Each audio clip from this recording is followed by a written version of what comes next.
menceramah kesehatan, pendetanya ceramah rohani, maka terjadilah baptisan. Tapi dikatakan akan terjadi kemurtadan. Sudah tidak lain. Kalau pendeta itu bisa murtad, berarti semua bisa. Tidak pandang bulu, ya. Setan-setan itu tidak pandang bulu. Itulah sebabnya Petrus katakan dipaculah suara singa nama rabuang si polisi lama haleluya si golduton, ya. Di satu Petrus 5 ya 8. Dia sedang berkeliling mencari mangsanya. Saya takut bukan anak-anak ini yang dimangsa oleh singa itu, tapi kita orang tua ini. Kenapa? Kita tidak bisa lari lagi, ya. Jadi saya melihat ada satu aplikasi dari ini, ya.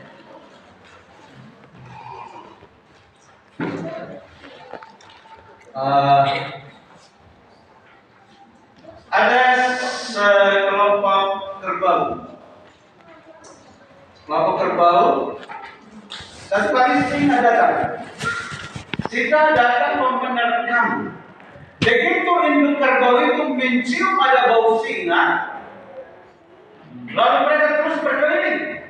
Atau strategi anak-anak di tengah, induk-induk yang berkeliling.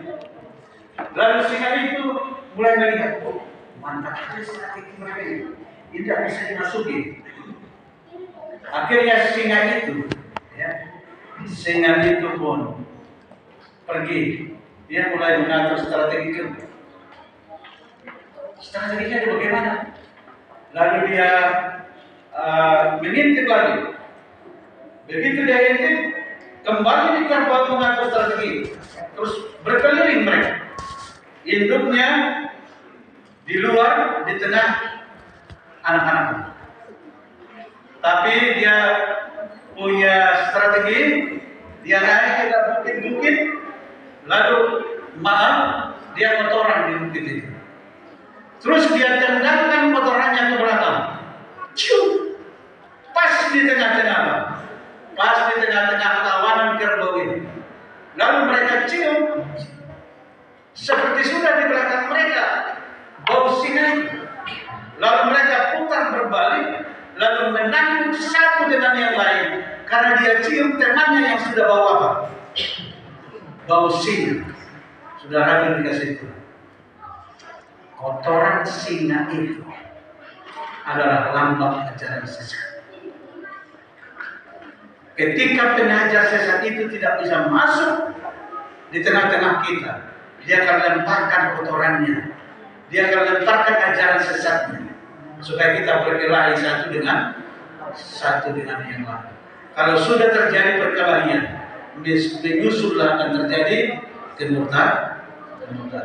Oleh karena itu, seperti sekolah sahabat tadi, mari kita tetap untuk bersatu di dalam kasih Tuhan, ya.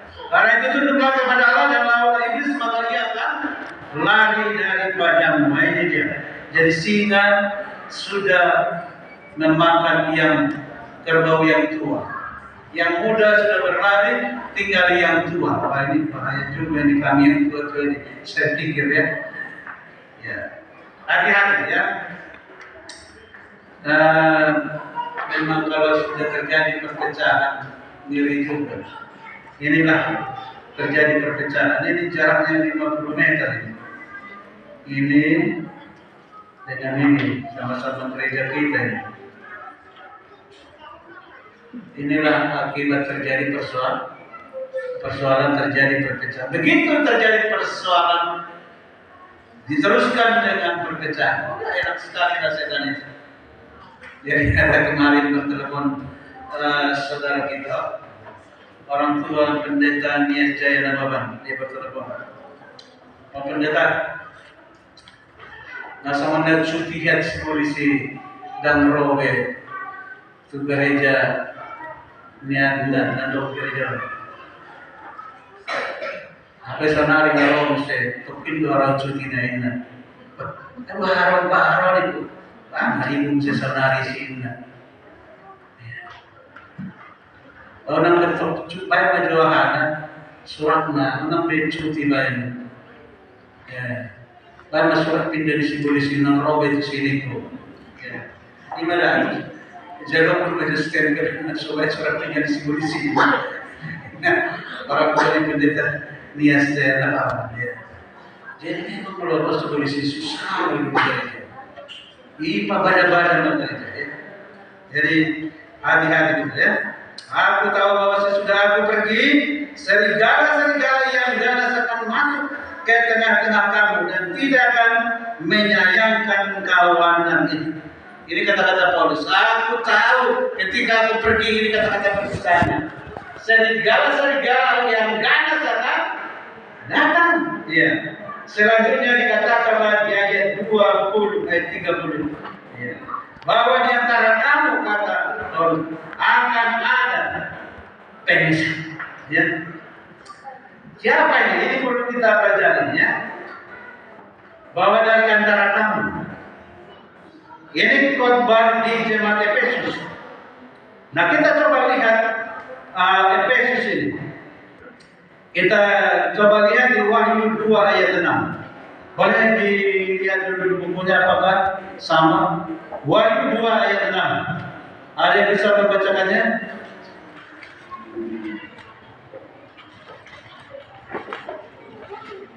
Tetapi ini yang ada padamu, yaitu engkau membenci segala perbuatan pengikut-pengikut Nikolaus yang juga kubenci. Ada kata Nikolaus. Dikatakan ada padamu, yaitu engkau membenci segala perbuatan pengikut Nikolaus. Bahwa jemaat Efesus membenci ajaran Nikolaus dan pengikut Nikolaus. Nikolaus ini adalah saudara palsu dengan ajaran sesatnya yang mengajak jemaat itu murtad. Orang mau si Nikolaus dari John? Sehari ada pengguna si Nikolaus. Jadi udah tahu non, ikut si Nikolaus ini orang jadi orang pada pendetanya. Makasih. Siapa Nikolaus ini? Mari kita coba lihat di pemilihannya. Ini pemilihan diakon. Kisah pasal 6 ayat 5 dan 6. Kisah pasal 6 ayat 5 dan 6. Ada yang boleh membaca? Lalu mereka memilih Stefanus, orang yang berpengalaman, dan Rotius, dan Titus, Prochorus, Nikanor, Timon, Parmenas, dan Nikolaus, orang menganut agama Yahudi dari Antioquia.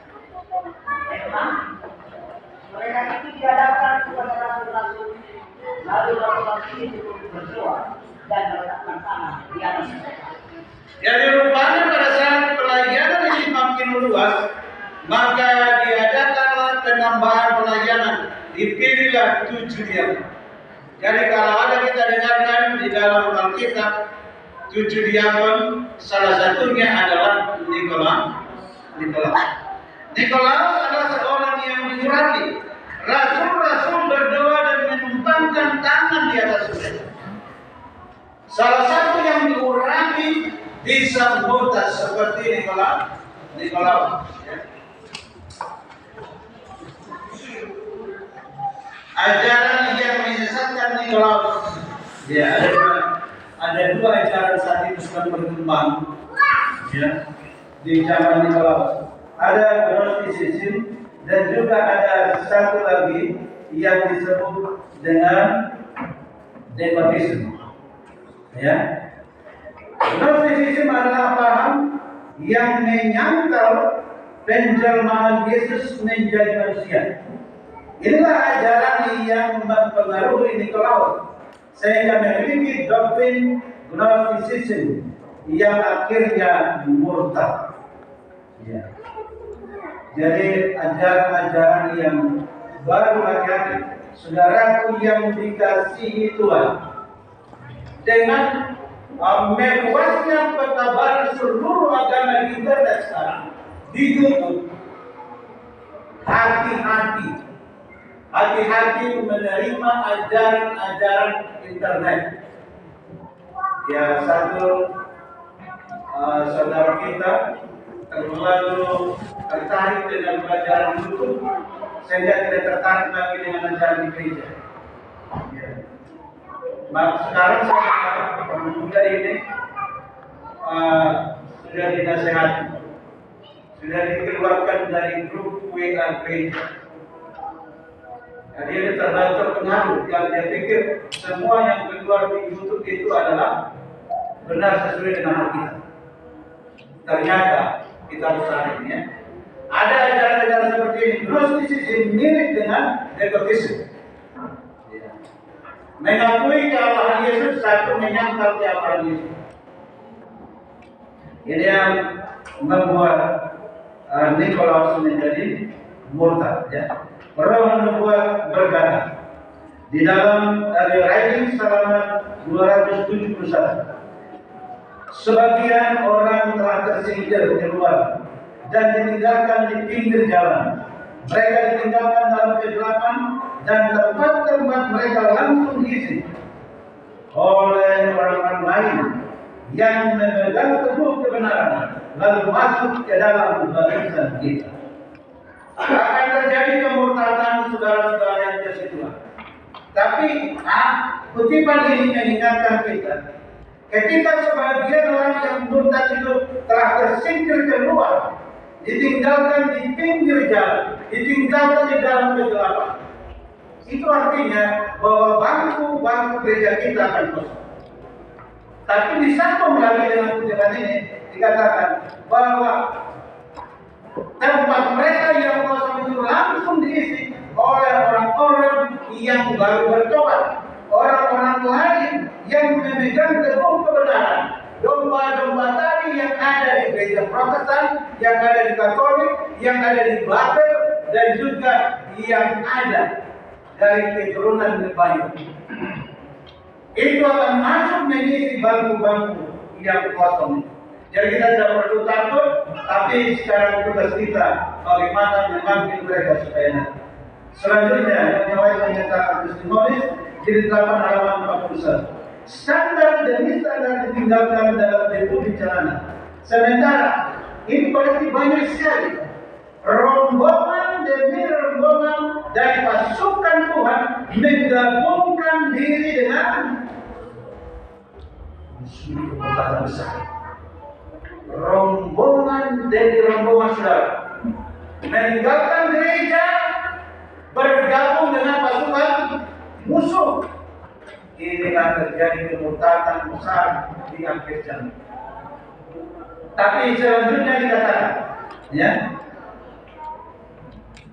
dan suku demi suku dari barisan musuh itu bergabung dengan umat Allah yang memelihara hukum. Tadinya mereka belum menerima terang khusus, terang kebenaran dari sahabat. Ketika mereka dengarkan itu, walaupun rombongan demi rombongan keluar dari gereja yang benar ini ke barisan musuh, tapi suku demi suku dari bangsa-bangsa lain akan berbondong-bondong masuk ke dalam kebenaran ini. Mereka menjadi pemelihara hukum, pemelihara hari Sabat yang benar. Amin, saudaraku. Ini yang sedang kita tunggu-tunggu sekarang. Supaya ini terjadi, suku demi suku akan masuk ke dalam gereja. Janganlah kamu memberi dirimu disesatkan oleh orang dengan cara bagaimanapun juga.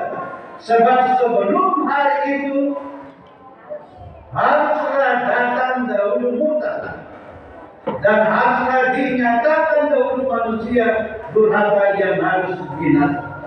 Karena ini adalah firman Tuhan, maka ini pasti sebelum Tuhan datang, sebelum dunia kiamat, bahwa hari kemurtatan akan terjadi.